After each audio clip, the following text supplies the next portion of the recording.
হরে কৃষ্ণ। প্রিয় দর্শক, কুরুক্ষেত্রের যুদ্ধ শেষ, ভেসে আসছে নারীদের কান্নার শব্দ।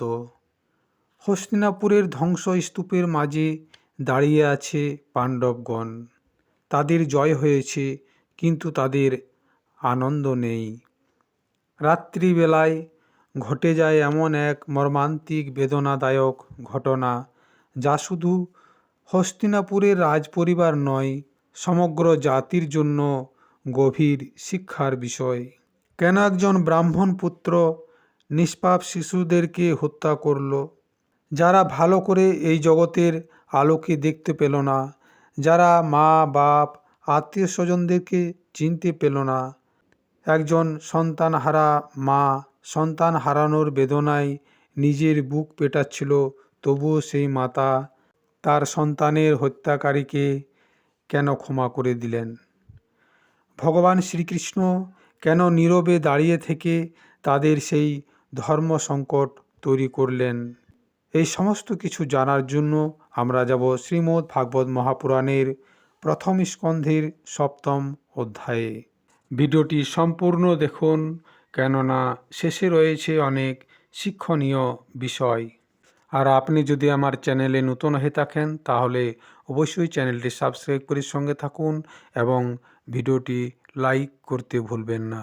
প্রিয় দর্শক, কৌরবরা যখন যুদ্ধে পরাজিত, বড় বড় বীর যোদ্ধারা নিহত হয়েছে, মহাবলী ভীমের গদার আঘাতে দুর্যোধন মৃত্যুশয্যায় শয্যাশায়ী, তখন তিনি গুরুদেব দ্রোণাচার্যের পুত্র অশ্বত্থামাকে ডেকে পাঠালেন এবং বললেন, আমার শত্রুদের উপরে প্রতিশোধ নেওয়ার একমাত্র তুমিই আমার ভরসা, তাই এর প্রতিশোধ তোমাকে নিতে হবে। অশ্বত্থামা তখন ক্রোধের আগুনে জ্বলছে, কেননা তার পিতাও এই যুদ্ধে নিহত। তার ধারণা তার পিতার মৃত্যুর জন্য একমাত্র পাণ্ডবরাই দায়ী, তাই সে এর প্রতিশোধ নেওয়ার সুযোগ খুঁজছিল। ক্রোধের আগুনে অশ্বত্থামা এর প্রতিশোধ নেওয়ার জন্য সেই রাতে লুকিয়ে লুকিয়ে পাণ্ডবদের শিবিরে প্রবেশ করলেন। তিনি ভাবলেন, ঘুমন্ত অবস্থায় পাণ্ডবদের মাথা কেটে ফেলব, কিন্তু পাণ্ডবরা তখন শিবিরের বাইরে ছিলেন। ওনারা যুদ্ধের পরবর্তী কার্যকলাপ এবং তার তদারকির কাজে বাইরে ছিলেন। শিবিরে পাণ্ডবদের 5টি শিশু ঘুমাচ্ছিল। অশ্বত্থামা পাণ্ডব ভেবে ওই শিশু 5টির মাথা কেটে নিয়ে দুর্যোধনকে উপহার দিলেন।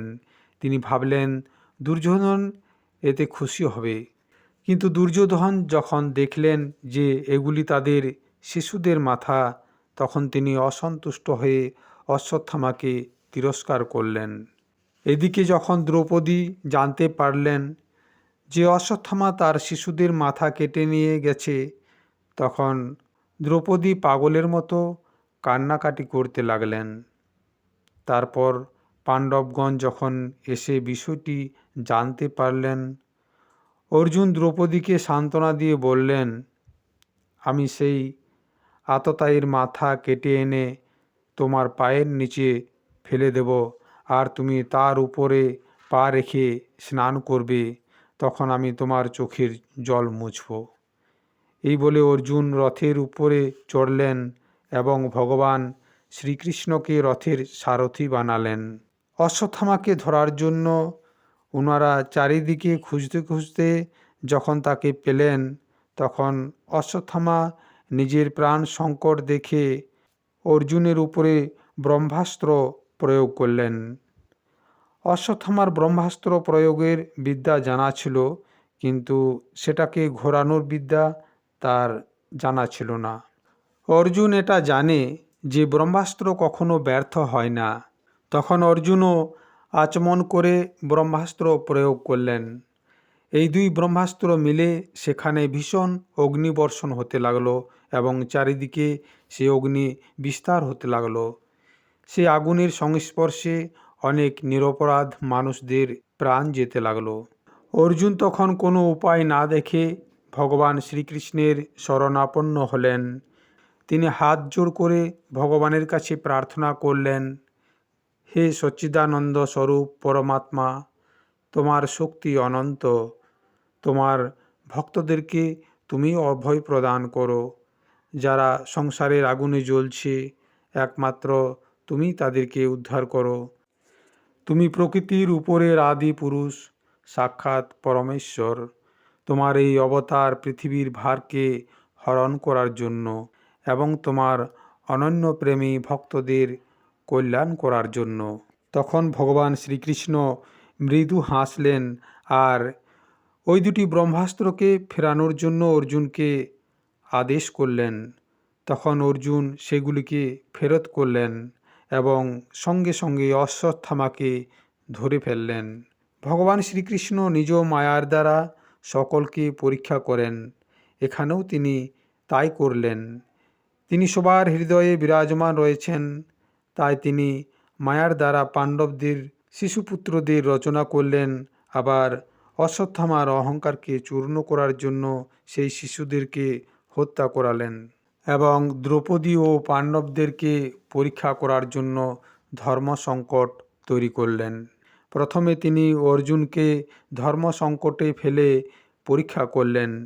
তিনি অর্জুনকে বললেন, এই দুষ্ট তোমাদের পুত্রদেরকে হত্যা করেছে আর এই কাজের জন্য দুর্যোধন পর্যন্ত একে ঘৃণা করেছে। তাই তুমি এই জঘন্য অপরাধীকে এক্ষুনি হত্যা করো।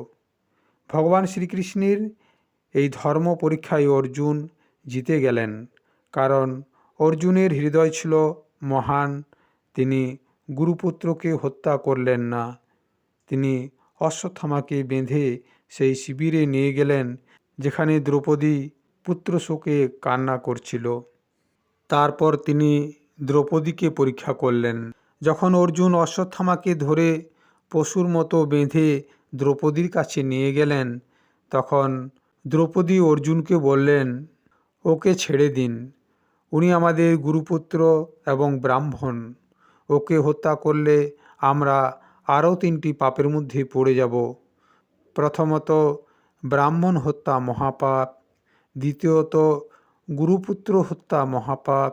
তৃতীয়ত, আমি একজন মা, তাই পুত্রের মৃত্যুশোকে আমি যেমন কান্না করছি, আমার গুরুমাতাও তেমনি পুত্র শোকে কান্না করবে এবং আমাদেরকে অভিশপ্ত করবে।